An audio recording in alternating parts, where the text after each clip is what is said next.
Tout d'abord, qui la calcule?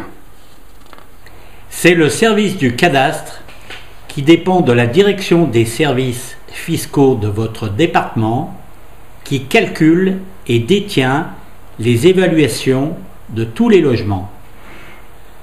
Chaque logement, suivant qu'il s'agit d'une maison ou d'un appartement, est classé dans une catégorie allant de grand luxe à insalubre. Cette classification est faite en référence à un logement type existant dans la commune pour chaque catégorie. L'évaluation de chaque logement est ensuite faite sur une fiche qui détaille l'ensemble des paramètres qui servent à calculer sa surface pondérée. Pour effectuer ces évaluations, le cadastre est assisté par la Commission communale des impôts locaux, CCIL, présidée par le maire de la commune. Comment est calculée la surface pondérée?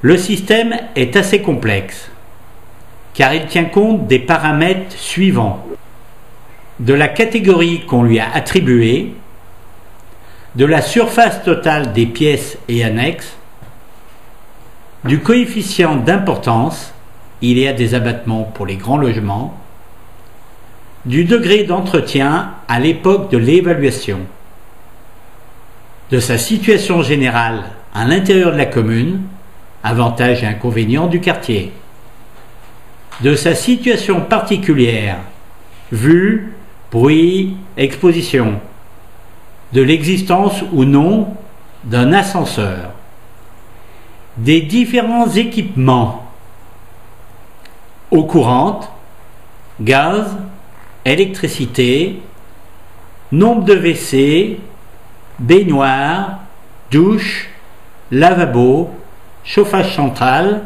etc.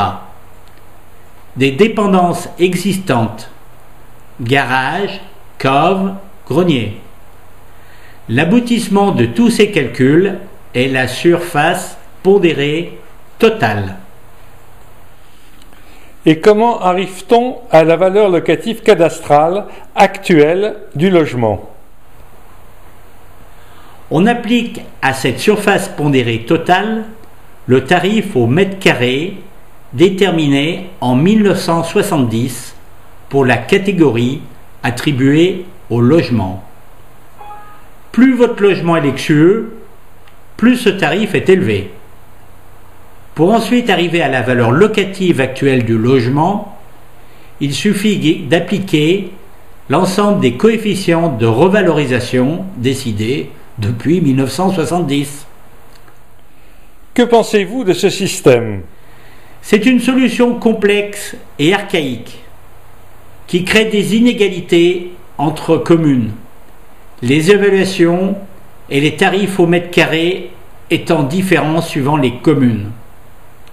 Elle crée aussi des inégalités à l'intérieur des communes, puisque les évaluations anciennes n'ont jamais été revues.